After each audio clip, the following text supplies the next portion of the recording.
Stardom 101. Stardom 101. Stardom 101. Stardom 101. It's the Stardom 101 magazine podcast.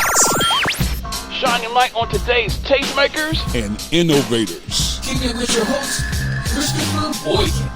It's the Stardom 101 magazine podcast. It's Stardom 101 Magazine podcast here back on iHeartRadio. Thank you guys once again for tapping into our show, our platform. You know what we do. We feature the prominent, talented, the people on the rise to stardom, the rising stars is what I like to call them. My people. I got my guy Elon Suave in the building once again. He's not he's been on this platform before. Y'all know what it is. We here. He's live. He's back. It's a new year though, and we got some new projects. Of course, we want to plug. We want to connect with him. My guy, how's it been, man? What's going on with you? It's been great. Thank you for having me again on Stardom. It's been what? It's been about a year. About a year. Yeah, been about a year. About a year. Still great to be back. Great to be on this platform. A lot has changed. A lot has happened since I've last been on Stardom. One of the things is I have a new project out. Nice. On all platforms. I released this project January 12th. All platforms. This project is called Situationships. And what inspired this project, situationships itself, the word itself, it's not a relationship, but it's somewhere in the middle. A situation, but something that it's kind of before a relationship, but it's still kind of it's still kind of serious. So that term has become popular amongst my generation, at least. And all of the songs on this project, they all tell a story and they all tie into situationships and just navigating the dating world and navigating feelings and emotions that come along with it, etc. So nice. How long did it take you to put situationships together? I know some people record albums pretty fast, swift. Was it a period of time of your life that you invested into this project over a period of time? How was that like? Yeah, it was honestly over about less than a year, probably about 6 months. Because 3 of the songs on this project were released prior to the EP coming out. My Way was released prior, Pretty Girls, and so was Difference. The 2 new singles on this project were Love Letter, the first track, and Love Language, the last track on the EP.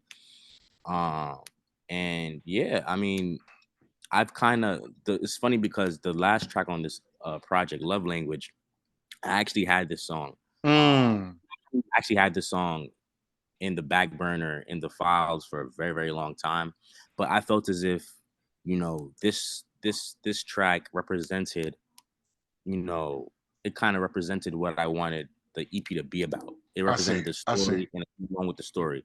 The only thing that I did different was I changed up the verse for it, and I kind of tailored the verse towards the meaning of the project. But besides that, it took about 6 months to put everything together.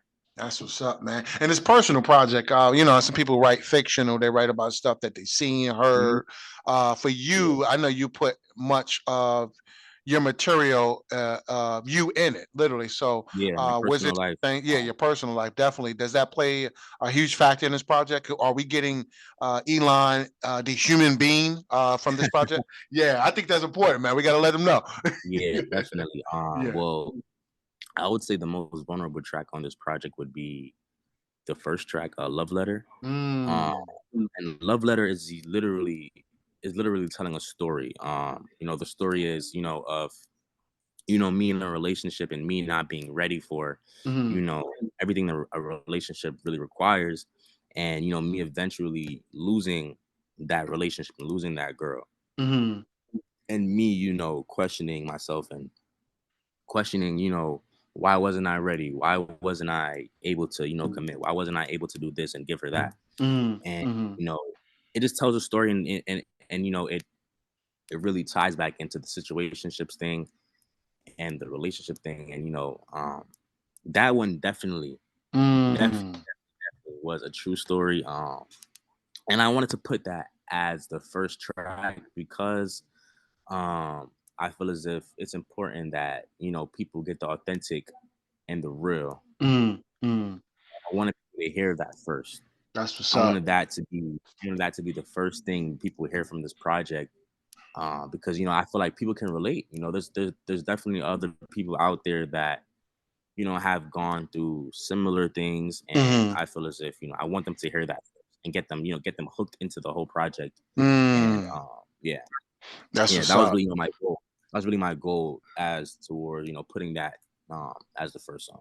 That's what's up, man. Are you do you consider this EP? Because I know people don't know, if they do know now, but you've done multiple EPs, I believe about 7 of them, if I'm not mistaken. What do you classify this EP out of your catalog? Where does this one rank for you? I know you done so much good work, bro. It's like, I actually didn't think about this. Okay. That's a great question. I would have to say, hold on. Can I pull up all my EPs? Yeah, do your thing. Can I pull up? Pull the catalog out. I actually want to give this a real answer. Yeah. I appreciate that. Yeah, not tell the listeners what they want to hear. I actually want to give a true, honest answer. I appreciate that. Yeah, I appreciate that. I would have to say that this is probably my third favorite project. Okay. My third project. You know, number one being One of One.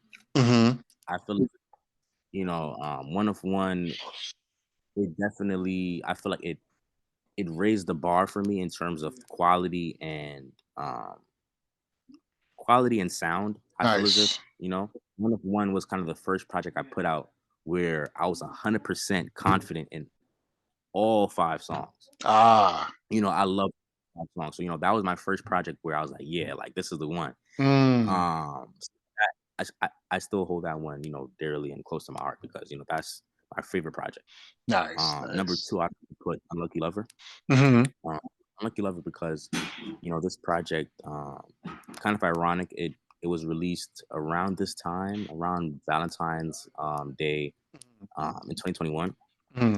This project, it also, I feel as if it also kind of, it gave people, you know, I actually gained a lot of new supporters from this project. I see. You know, it was a project that kind of woke people up to, you know, Ilan Suave. It kind of, you know, had people, you know, listening. Especially at my school, Howard University. I released this project around the time where I was going to get admitted to Howard University, and I was, you know, in social circles with people who were going to be my future classmates. And, you know, when I released this, that's when I received a lot of support, a bunch of support from, you know, my future classmates and people who were, you know, in the circles that I was in. So I still hold that project dear to my heart, of course. That's what's up. Situationships is a close, you know, runner-up, you know, 3rd place, but I still love this EP nonetheless. That's you know, what's up, still, man. You know, that's personal stuff on this. So yeah. Beautiful. And you alluded to earlier, Ilan, I think, which is the human element. I love how you always let us know and you remind us that you're not only a musician, you know, a scholar, very big on family, music, your career, your education. Where are you now as far as in balancing that all? It's not easy. A lot of people make it think it's easy, but it's not. You live in it in real time. So from you who actually doing this, what's a day-to-day element like for you? What are some challenges, things that you got to go through to really push both? Both are important to you. I would say the number one thing I'm still learning. Not perfect at all. Yeah. But the number one thing that I think is required is, you know, good time management. Okay. You know, managing your time well, because I mean, look, there's 24 hours in the day, so that means that, you know, there's enough time for what you have to get done. It's just about how you use this time, you know, because school, I mean, I don't have school all day. I don't have school 24 hours. I have 2-3 classes for the day, you know, say they're an hour each, you know, that's 3 hours. I have to do homework, another 3 hours. That's 6 hours. But you know, there's still 18 more hours left in this day for me to do. You understand? So I kind of, you know, just manage my time wisely and manage my time in a way that, you know, will be beneficial for my business and for my music. That's what's up, man. And like I said, you allude to Howard University. Yep. What are you majoring in, bro? Just so the people know, what are you majoring? My major right now is mechanical engineering, but nice. I'm switching my major to marketing. Oh, because you know, up to this point, I'm not that happy with my major, engineering. You know, mainly because I feel as if, you know, my true passion, is music. You know, my true passion is artistry and, you know, music. And, you know, I feel as if marketing, you know, at my school, I'm not sure if you're aware, but there's this program called Warner Music at HU, where Warner Music, the actual label, partnered with Howard University to create a program and a center for students who want to enter the music business or, you know, get opportunities to do so. And you know, most of the, you know, like the most popular major in the center, you know, is marketing. I see. And you know, that makes tons of sense because, you know, whether you can be marketing for a label or, you know, behind the scenes in the industry somehow, you know, marketing can get you there, and marketing can also help me in my business at this very moment too. I see. You know, learning new ways to market, you know, meeting new people who can market my stuff for me. You know, the possibilities are endless, you know, when we talk about that. So I feel engineering was kind of stunting my creativity. I see. I can, you know, I can use, you know, my talents, you know, I feel as if they don't exude in engineering, if you get what I'm saying, you know. I see. My strong points aren't being highlighted, I feel as if in engineering. So, you know, with the major change, I feel like, you know, it can elevate both, you know, my business and, you know, and school wise as well. So that's good. Yeah. The way you lined that up, I think that makes complete sense. Are you big on video projects as well too, or just visuals for your EPs? Like music videos. As of right now, I'm kind of focused on short form content. Okay. Like, you know, 45-second videos to a minute, you know, short videos on TikTok, you know, YouTube Shorts, Instagram Reels, because I feel as if, you know, there's tons of people who anybody can release a music video, you know, but it's all about who's gonna watch it. I see. You understand what I'm saying? So I feel as if you have when you develop a strong base or you develop a strong following of this one song, or, you know, you have people looking out for a music video, I feel like that's when you should release a music video. But I feel like until then, you know, like music videos are expensive. Oh yeah. So it's like how are you gonna make money back that you spent on that music video? Yeah, that investment. You know, like more often than not, you're not gonna see that right away. You're not gonna see the return on that investment right away. And, you know, that's what I've learned. That's what me and my team have learned from previous music videos that we released. It's like, you know, like, yeah, like we can run ads and, you know, do this and that, but, you know, it's not very ideal. And, you know, I've learned from other artists and other creatives, you know, that I've come across on social media that have made it already. And, you know, the general consensus to me is really, you know, like, you know, gain followers through, you know, TikTok or, you know, any other short form content. And, you know, the people who, you know, the supporters who you gain, the supporters that you will gain from, you know, these various short form videos, they're going to now become fans, you know. And once you have fans, you know, you can deliver music videos, you can deliver merch, etc. So I see. Build that fan base up real. Yeah, it's really all about building a fan base up because, you know, music videos are really expensive, and it's like, you know, you're gonna have a really nice video, but who's gonna watch it? So, Yeah, you spend all that time and energy to that. Yeah. and that's really what matters. So That's what's up. That's what's yeah. up, man. What's your take on like the influx of the Jamaican heritage and culture really in the US? You see a lot of like the Afro beats. You see a lot of people in the US now getting hip to even with the content, the music video, the music industry, the visuals. Right now, we got this Yeah. like Jamaica's hip right now. It's always been hip. It's always been the place, but all of a sudden it's popular. You know, things come when it's popular, they come and go. Yeah. Do you have any opinion on that? Because obviously people see it right now and it's very big. Those type of artists, those type of creatives are winning right now. What's your take on that? My take, honestly, I feel as if, you know, Jamaica and Jamaican music and culture in general have always been, you know, around. It's always been a thing, you know. It's if we look at Bob Marley, Oh yeah. we look at Usain Bolt, you know, Vibes Cartel. There's different artists, you know, there's you know, Jamaican culture in general has always been around, but I feel like it's kind of getting more I guess shine now because of social media. I see. And you know, social media is a strong way to push anything. And you know, when people you know repeatedly see something, you know, they're gonna gravitate towards it. And you know, that's kind of what I feel like is happening now in terms of, you know, Jamaican culture and it being, you know, it growing and it being what it is.